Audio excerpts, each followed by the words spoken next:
O Supremo Tribunal Federal deve retomar amanhã o julgamento do chamado marco temporal para demarcações de terras indígenas. Por essa tese, só poderiam ser consideradas terras indígenas aquelas ocupadas por eles até a data da promulgação da Constituição Federal em 1988. E seja qual for essa decisão final do Supremo Tribunal Federal, ela vai ter reflexos em pelo menos 300 processos de demarcação. O Congresso Nacional também analisa um projeto que trata desse assunto, está pronto para ser votado pelo plenário da Câmara, e a gente vai falar agora sobre tudo isso com o advogado Rudi Ferraz. Ele é chefe da assessoria jurídica da CNA, a Confederação da Agricultura e Pecuária do Brasil, e está acompanhando isso de perto. Boa tarde e seja muito bem-vindo, Rudi. Boa tarde a todos, boa tarde, Amanda. Prazer estar aqui novamente.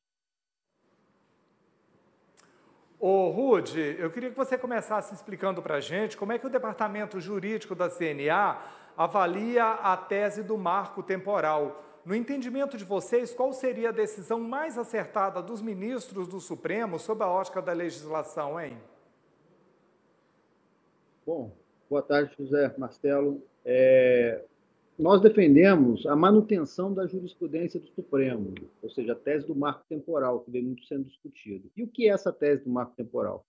É justamente a interpretação da próprio artigo 231, do próprio dispositivo 231 da Constituição, que garante aos índios aquelas áreas que efetivamente estavam ocupando na data da promulgação da Constituição, ou seja, 5 de outubro de 88.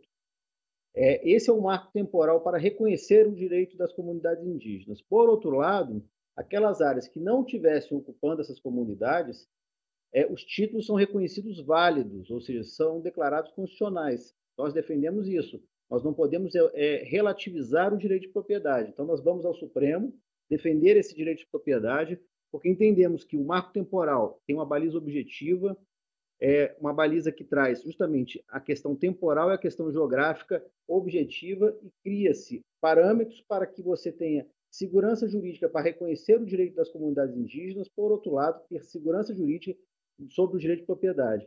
Isso vai evitar muitos conflitos, isso vai buscar soluções para várias regiões do país que vivem com certos conflitos fundiários sobre esse processo de demarcação. Então, defendemos esse marco temporal porque é o instrumento mais claro e seguro para dar validade ao direito de propriedade no Brasil. Rudi, e a CNA ela fez um estudo que aponte as possíveis causas, as possíveis consequências jurídicas, na verdade, dessa decisão, caso caia a tese do marco temporal? Bom, Amanda, nós temos hoje quase 14% do território nacional demarcado com terras indígenas, já concluído, né? Porém, nós temos hoje ainda mais 120 processos em estudo e mais 487 reivindicações para serem demarcadas. Então, nós estamos quase 600 processos que poderão ser,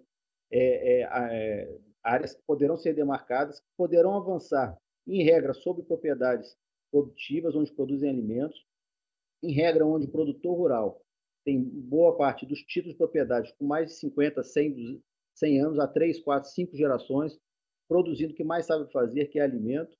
E se esses processos avançarem, vamos dizer assim, sem garantir o direito de propriedade de todos, sem garantir o mínimo de questões objetivas, que traga tranquilidade, que traga previsibilidade às relações, nós podemos ter um caos no país, porque boa parte dessas reivindicações, das 607 reivindicações, são em áreas do centro-sul do país, onde há uma grande área de produção agropecuária, muitas delas centenárias, por exemplo, na região sul, nós temos áreas que transcendem muitos anos, muito mais de 100 anos de ocupação, e nós vamos retirar esses produtores que hoje produzem alimentos para poder atender a reivindicação.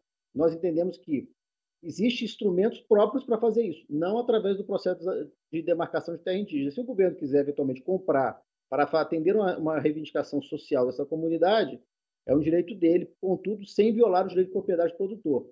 É muito claro. Nesse processo, nós não estamos defendendo a extinção de nenhum direito das comunidades indígenas. Pelo contrário, nós queremos o quê? A efetividade de um instrumento criado desde 88 e ratificado pelo Supremo Tribunal Federal, lá no caso de 2009, no caso da Raposa Serra do Sol, para que ele seja efetivado e solucione esses conflitos através de um instrumento simples, que é o reconhecimento do direito de propriedade um marco objetivo que traga segurança jurídica, e, por outro lado, se eventualmente tiver que atender um anseio social, um anseio cultural, um anseio ético, que o governo faça, mas sem violar o direito do outro, que é o do produtor rural. O Rude, sempre que a gente vai falar com alguém do setor produtivo, não importa de qual segmento, há sempre uma queixa a respeito de uma situação brasileira que é a chamada insegurança jurídica. Esse também é um dos entraves que a gente precisa vencer para dar mais segurança ao investidor no campo, no setor do agronegócio brasileiro? De fato, nós hoje temos uma insegurança jurídica muito grande.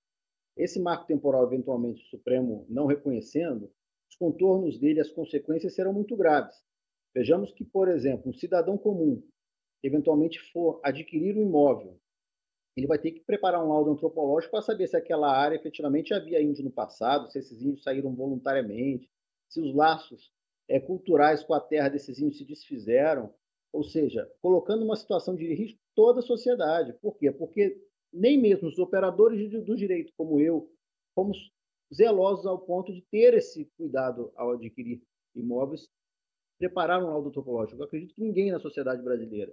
E vamos punir a sociedade brasileira pela insegurança, ou seja, com total instabilidade das relações sociais, porque qualquer título de propriedade poderá ser questionado, qualquer título de propriedade será anulado sem nenhum tipo de indenização, violando o direito de propriedade, a estabilidade das relações jurídicas, que é essencial para o produtor ter previsibilidade para produzir alimento. Agora, Rude, além dessa ação no STF, lá no Congresso também tem um projeto, né, o PL 490 de 2007, que trata desse assunto. Se aprovado e sancionado, ele pode reverter uma decisão do STF e ele ficaria ainda sujeito à interpretação do Supremo ou seria uma pá de cal aí sobre esse assunto? Bom, é importante falar do PL 490, que está tramitando hoje no plenário da Câmara dos Deputados, porque esse PL ele demonstra justamente a confiança depositada na decisão da Raposa Serra do Sol, a confiança com que a sociedade brasileira depositou em relação ao precedente do Supremo Tribunal Federal. Confiança essa que o Legislativo agora assume a sua responsabilidade e busca regulamentar o tema de acordo com a decisão do Supremo Tribunal Federal. E não pode agora o Supremo Tribunal Federal, passados 12 anos, querer modificar aquele entendimento que gerou a previsibilidade e uma confiança para toda a sociedade. Para o Executivo, ao ele editar a portaria 01 da Advocacia Geral da União, que trouxe essa segurança, incorporou aquele entendimento do Supremo no âmbito da administração pública, trazendo essa segurança jurídica, ou seja, que os processos administrativos de demarcação, a partir daquele momento, deveriam seguir essa tramitação do Supremo Tribunal Federal, esse entendimento do Supremo Tribunal Federal, que é no caso do marco temporal e as condicionantes. A repercussão que ele trouxe para dentro do Poder Judiciário, porque não só o Supremo Tribunal Federal consolidou essa jurisprudência, como todos os tribunais do país consolidaram essa jurisprudência. Ou seja, todos os processos judiciais que eventualmente questionavam-se um ou outro demarcação de terra indígena que viesse fora o marco temporal e fora as condicionantes, estavam sendo pacificados pelo Poder Judiciário. Então, essa confiança ela saiu do âmbito do Poder Judiciário e foi para os outros poderes. Então, o PL ele busca justamente consolidar essa segurança jurídica, consolidar esse entendimento e consolidar a confiança depositada na decisão da Raposa Serra do Sol por parte do Supremo Tribunal Federal.